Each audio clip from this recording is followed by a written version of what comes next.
पलटो पारस क्या करे जो लोहा खोटा हो। सतगुरु सबको देते हैं लेता नहीं कोई। सतगुरु सबको देना चाहते हैं तो लेने को तैयार नहीं। आगे कहा है, पात पात को सींचते पेड़ को दिया सुखाए, और माली सींचे मूल को ऋतु आए फल खाए। और तुलसी पिछले पाप से हरि चर्चा न सुहाए।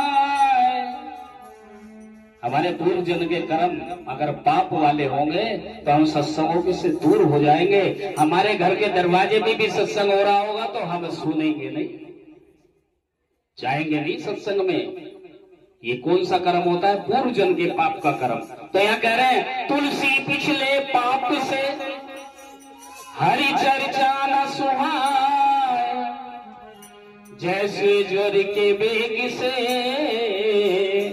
भूख विदा हो जाए। जब बुखार आता है तो भूख लगनी बंद हो जाती है ना। कुछ खाएंगे भी तो स्वाद नहीं आता। और यहाँ भी एक कहा है कि बिन सत्संग विवेक न होई, राम के पाप में सुलभ ना।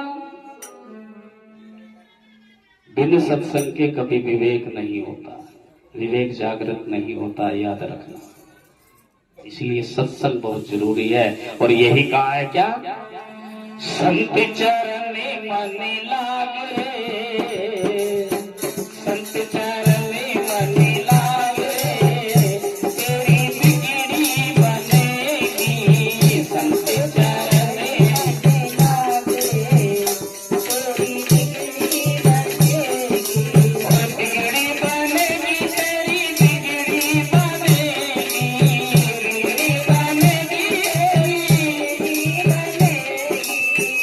भूल जाएंगे तेरे भाग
श्री